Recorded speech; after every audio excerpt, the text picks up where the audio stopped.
সুপ্রিয় দর্শক, গ্রাম বাংলার ঐতিহ্য বেহুলা লক্ষিন্দর, সেই বগুড়ার মর্মান্তিক কাহিনী, সেই বেহুলা লক্ষিন্দরের সেই ঘটনাকে কেন্দ্র করেই আজকের এই অনুষ্ঠান। তো এই অনুষ্ঠানটি আপনাদেরকে উপহার দেওয়ার জন্যই ভিডিও ধারণ করলাম। এটি দেখবেন, এই যে দেখুন যে তারা কিভাবে অনুষ্ঠানটি করছে, এটা আপনারা ভিডিওর মাধ্যমে দেখতে পাচ্ছেন। তবে আমি আপনাদেরকে শেষের দিকে একেবারে আমি কথা না বলে একটা অংশ আপনাদেরকে, পুরো গানটাই আপনাদেরকে শুনিয়ে দেব, যে কি ধরনের গান এরা গেয়ে থাকে। আপনারা অনেক চ্যানেলেই শুনে থাকবেন, অনেক জায়গায় শুনছেন। আমার এই চ্যানেলটি হচ্ছে ব্লগ, যার কারণে আমি আপনাদেরকে কথার মাধ্যমে আপনাদেরকে বুঝিয়ে দিতে চাচ্ছি যে সেই বগুড়ার বেহুলা লক্ষিন্দরের কাহিনীকে অবলম্বন করে আজকের কিন্তু এই অনুষ্ঠানটি তারা আয়োজন করেছে। এইটির স্থান হচ্ছে টাঙ্গাইল জেলার টাঙ্গাইল সদর উপজেলা, শ্যামারঘাট বলে এটাকে, চর ফতেপুর এলাকাটার নাম হচ্ছে চর ফতেপুর। তো এইখানে তারা অনুষ্ঠানটির আয়োজন করেছে দিনের বেলা। তো আপনারা অনুষ্ঠানটি দেখতে পাচ্ছেন। তারা কিন্তু এই যে মঞ্চের সামনে বেশ কয়েকজন টুপি মাথায় দিয়ে তারা বসে আছে এবং অনেক টাকা পয়সা তারা উঠাচ্ছে মানুষের কাছ থেকে, যেহেতু এই অনুষ্ঠানের একটা খরচ আছে, সেটাকে বহন করতে হবে। তো কমিটির মাধ্যমে তারা টাকাগুলি কিন্তু পাবলিকের কাছ থেকেও কিছু কিছু তারা সহযোগিতা নিচ্ছে। তো শিল্পীরা অনেকটা ভালো মাপের শিল্পী ছিল তারা। শেষের দিকে আপনারা শেষ পর্যন্ত দেখলে আপনারা বুঝতে পারবেন বা দেখতে পারবেন। আমার কথার মাধ্যমেও আপনারা কিছু হলেও শুনতে পারবেন। এখানে সাউন্ড কমের মাধ্যমে আংশিক গান হয়তো বা শুনতে পারবেন। তবে শেষের দিকে আমি আগেই বলেছি যে আমার কথা বন্ধ করে দিয়ে আপনাদেরকে একটা অংশ গান শুনিয়ে দেবো আপনাদেরকে। সেটা আপনারা অবশ্যই শুনতে পারবেন, যদি সঙ্গে থাকেন, ধৈর্য ধরেন, অবশ্যই জানতে পারবেন সেই বেহুলা লক্ষিন্দরের করুণ কাহিনী। সেটা কতটুকু বাস্তব আমি জানি না, বাস্তবতাটা আসলে আমার অতটা জানা নেই। মানুষের কাছে শুনে আসতেছি অনেক দিন যাবৎ। আমরা সেই ছোটোবেলা থেকে শুনে আসছি যে এই বেহুলা লক্ষিন্দরের বাসর ঘর, লোহার বাসর ঘর, তারপর তারা বাণিজ্য করেছে, বিভিন্ন ধরনের কাহিনী কিন্তু এই ঘটনাটির মধ্যেই লুকিয়ে আছে। সেটা যদি আপনারা কোনো দিন সম্পূর্ণ দেখেন তাহলে বুঝতে পারবেন। আজকে আমার এই ভিডিওতে আংশিক আপনারা দেখতে পারবেন একটা দৃশ্য, সেটা সম্পূর্ণ গান দেখতে পারবেন। যতটুকু আমি ধারণ করেছি ততটুকু আপনারা দেখতে পারবেন আপনাদের সঙ্গে থাকলে। তো দেখতে পাচ্ছেন এই যে একের পর এক কিন্তু তারা মঞ্চে আসছে, তারা অভিনয় করতেছে কিভাবে করে লক্ষিন্দরকে সাপে দংশন করেছিল। তার লক্ষিন্দরের যে ভাই ছিল, আরও তারা একাধিক ভাই ছিল, তাদেরকে কিন্তু সাপেই দংশন করে দিয়েছিল সেই নদীর মধ্যে নৌকা ডুবিয়ে। তো তারপর ছিল শুধু লক্ষিন্দর, এবং সেই লক্ষিন্দরকে পদ্মা দেবী চ্যালেঞ্জ করেছিল যে ওকে আমি দংশন করবই। তারপর লক্ষিন্দরের যে বাবা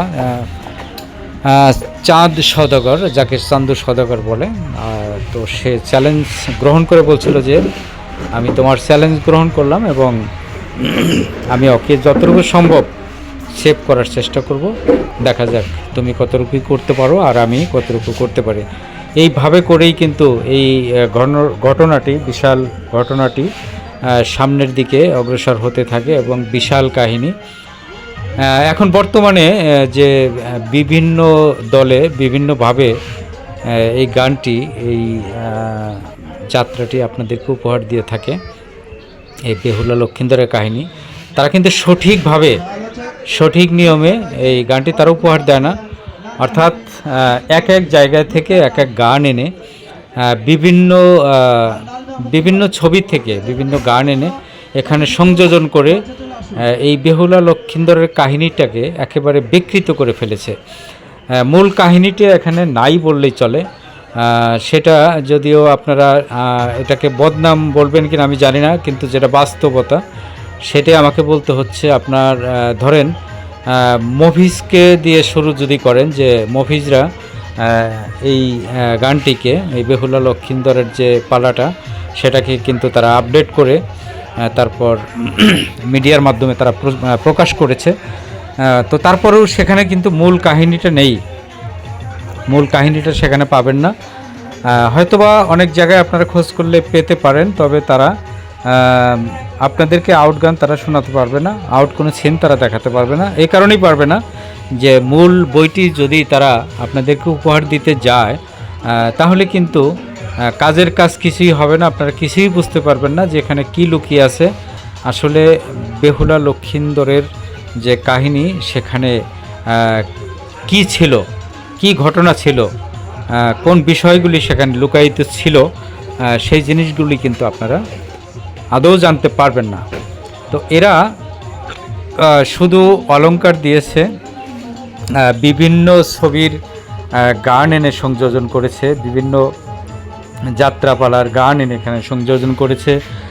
যেমন ধরেন কাজল রেখা, রূপবান, গুনাই, এই ধরনের যাত্রাপালা যা আছে, এখান থেকে বিভিন্ন ধরনের বিচ্ছেদ, বিভিন্ন ধরনের যাত্রাপালার গান তারা এখানে এনে এই বইটাকে, তাই বেহুলা লক্ষিন্দরের কাহিনীটাকে একেবারেই বিকৃত করে ফেলেছে।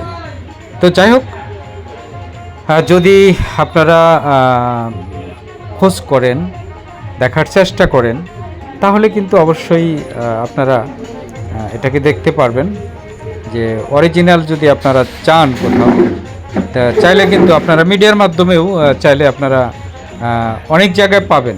আপনি কোথায় পাবেন সেটা পরের কথা, তবে আপনি যদি এই ধরনের কমেন্ট করেন যে আসলে এই বইটি, মূল বইটি কোথাও দেখা যাবে কি না, এটার আসলে ভালোভাবে উপলব্ধি করা যাবে কি না, একেবারে শুরু থেকে শেষ পর্যন্ত মূল কাহিনীটা কোথাও পাওয়া যাবে কি না, দেখা যাবে কি না, সেটা কিন্তু পেলেও পাওয়া যেতে পারে। কারণ আসলে মানুষের অসাধ্য কিছুই নেই। আজ পর্যন্ত পৃথিবীতে যা কিছু ঘটে গেছে সব কিছু কিন্তু চাইলেই একেবারে অরিজিনালভাবে পাওয়া সম্ভব। সেটা একটু কষ্ট হলেও পাওয়া অবশ্যই সম্ভব, কিন্তু আপনাকে সেটা পাওয়ার চেষ্টা করতে হবে। আপনার সেই পাওয়ার ইচ্ছাটা আপনাকে থাকতে হবে, সেই ইচ্ছাটা আপনার ভিতরে পোষণ করতে হবে। আজকে এতগুলি কথা এই জন্যই বললাম, দেখেন বিভিন্ন গান, বিভিন্ন নাট্য অনুষ্ঠান আজকের বর্তমানের কিছু কিছু শিল্পী জগৎ তারা বিকৃত করে ফেলেছে।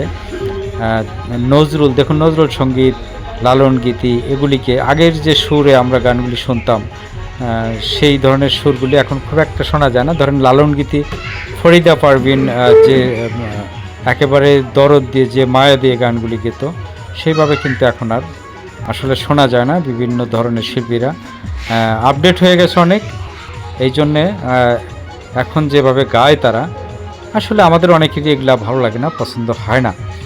সবার পছন্দ যদিও সমান না। তো তদ্রূপ এই বেহুলা লক্ষিন্দরের ক্ষেত্রেও কিন্তু সেই একই ঘটনা ঘটেছে। এখানে আপনারা আসলে কিছুই পাবেন না, এখানে আপনারা কিছুই পাবেন না।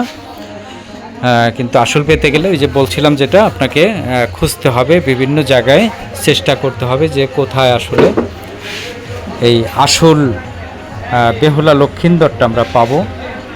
সেটা যদি আপনারা খুঁজতে থাকেন তাহলে এক সময় পেয়ে যাবেন। একেবারে অরিজিনাল বেহুলা লক্ষিন্দর, অরিজিনাল গান, অরিজিনাল সব কথাবার্তা, এগুলি অভিনয়ের মাধ্যমে যদিও পাবেন, সে কথাটাই আমি আপনাদেরকে বলতে চাচ্ছি। তো সামনের দিকে আপনারা একটা গানের অংশ দেখুন, ভালো থাকুন।